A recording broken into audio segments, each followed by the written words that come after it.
नमस्कार मित्रों, मैं हूं एडवोकेट गोविंद दापड़ा, न्याय पूजक। यहाँ से आप सुनते रहते हैं कायदे से रिलेटेड बातें और कायदा की जानकारी और इसका आदान प्रदान। गुजरात हाईकोर्ट ने अत्यधिक देरी का हवाला देते हुए सार्वजनिक भूमि पर कथित अतिक्रमण हटाने की मांग वाली याचिका को खारिज किया है।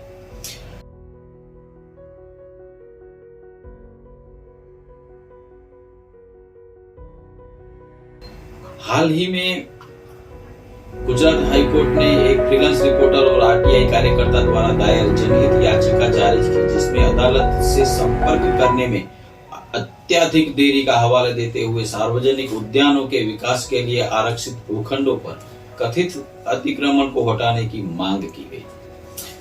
चीफ जस्टिस अरविंद कुमार और जस्टिस आशुतोष शास्त्री की खंडपीठ ने कहा कि भूखंडों के आवंटन के 16 या 19 साल बाद याचिका दायर की गई है और याचिका में इस चीज का जिक्र तक नहीं है कि याचिकाकर्ता ने 2003-2006 से अब तक कोई सवाल क्यों नहीं उठाया, खासकर तब जब वह एक आरटीआई कार्यकर्ता होने का दावा करते हैं, एक उत्साही व्यक्ति और जनता के हित के लिए काम करते हैं। बेंच ने कहा कि यह सच है कि ऐसे कोई विशेष अवधि नहीं है जहां हाईकोर्ट इस असाधारण शक्ति का प्रयोग करने से इनकार कर सकता है। हालांकि यदि याचिकाकर्ता लापरवाही और अनुचित देरी कर दोषी है, जिसके लिए कोई संतोषजनक स्पष्टीकरण नहीं है, तो ऐसी परिस्थितियों में देरी और खाइयों को नजरअंदाज नहीं किया जा सकता है।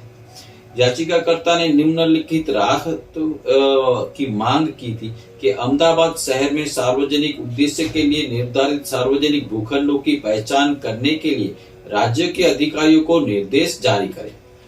याचिकाकर्ता ने यह भी मांगा था कि ऐसे प्लॉटों की सूची बनाए रखें और इन प्लॉटों पर जिस उद्देश्य के लिए आरक्षित किए गए हैं उसका उल्लेख करते हुए नोटिस बोर्ड लगाएं। याचिकाकर्ता ने यह भी मांगा था कि सार्वजनिक प्रयोजन के लिए आरक्षित ऐसे भूखंडों पर से अतिक्रमण हटाओ और जन कल्याण के लिए अतिक्रमण करने वालों पर जुर्माना लगाओ। गुजरात विकास विनियमों का इकाई से कड़ाई से अनुपालन सुनिश्चित करने के लिए प्रतिवादी अधिकारियों को निर्देश देने वाले परमादेश या ऐसे अन्य रीट जारी करना। और याचिकाकर्ता ने यह भी मांगा था कि आसपास के क्षेत्र की आबादी के आधार पर खाली क्षेत्रों और अतिक्रमण भूखंडों पर सार्वजनिक उद्यान विकसित करना। ये सार्वजनिक भूमि पर अतिक्रमण के लिए जिम्मेदार व्यक्तियों के खिलाफ सख्त कार्यवाही शुरू करने की भी मांग याचिकाकर्ता ने अपनी पीठ में की थी। याचिकाकर्ताओं ने शिकायत की थी कि अहमदाबाद की शहरी विकास प्राधिकरण 2007 में कुछ जमीनों को खुली जगह, स्थानीय बाजार, केंद्र और शैक्षिक उद्देश्य के रूप में चिन्हित किया गया था, लेकिन वर्षों से अतिक्रमणकारियों ने अनुचित तरीके से जमीन पर कब्जा कर रखा है और जमीन का उपयोग कर रहे हैं। ऐसे भूखंडों को तीसरे पक्ष को भी आवंटित किया गया था, जिसका उपयोग वाणिज्यिक परिसरों के रूप में किया जा रहा था, जिससे उस प्रदेश को विफल कर दिया और जिससे आरक्षित किया गया था।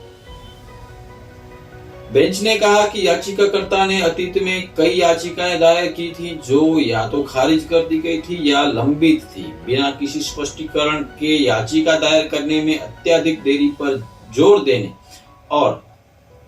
देने के लिए ईस्टर्न कोलफिनेंस लिमिटेड बनाम दुगल कुमार 2008-4 SCC 295 पर भरोसा जताया गया था। कोर्ट ने उस व्यक्ति के मामले में असाधारण अधिकार क्षेत्र का प्रयोग करने से इनकार कर दिया जिसने चीजों का होने दिया और पुराने दावों को सामने रखा जहां तीसरे पक्ष के दावे उत्पन्न हुए थे। खंडपीठ के अनुसार अनुच्छेद 226 के इस तरह के प्रयोग से बसी हुई चीजें अस्त व्यस्त हो जाएगी। इससे अतिरिक्त एक विशेष भूखंड के संबंध में यह संकेत दिया गया कि इस तरह से के भूखंड और स्थानीय बाजार के लिए निर्धारित किया गया था और तदनुसार इसे 2003 में आयोजित एक सार्वजनिक नीलामी के माध्यम से एक तीसरे पक्ष को आवंटित किया गया था। यह निर्धारित किया गया था कि कई दुकानों के साथ इस तरह के एक वाणिज्यिक परिसर स्थानीय लोगों की जरूरतों को पूरा करेगा।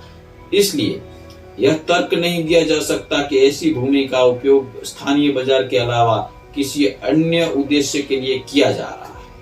बेंच ने यह भी कहा कि अगर याचिकाकर्ता की दलीलों को स्वीकार कर लिया जाए तो यह भी अदालतें 16-19 साल के बाद बीत जाने के बाद अपने अधिकार क्षेत्र का प्रयोग करने से वंचित कर देगी। अन्य भूखंडों के लिए भी बेंच ने माना कि भूखंड का इस्तेमाल हिंदुस्तान पेट्रोलियम कॉर्पोरेशन लिमिटेड द्वारा एक खुदरा आउटलेट के लिए किया गया है, जो निश्चित रूप से स्थानीय आबादी की जरूरतों को पूरा करता है। इस तरह याचिका खारिज कर दी गई।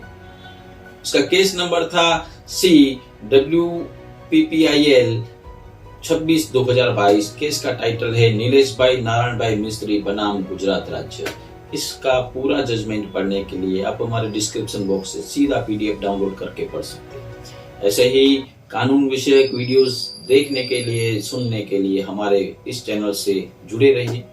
गूगल प्ले स्टोर पर जाकर टीम न्याय पूजक की ऐप न्याय पूजक डाउनलोड करें, संपर्क में रहें, फिर मिलेंगे। तब तक के लिए धन्यवाद।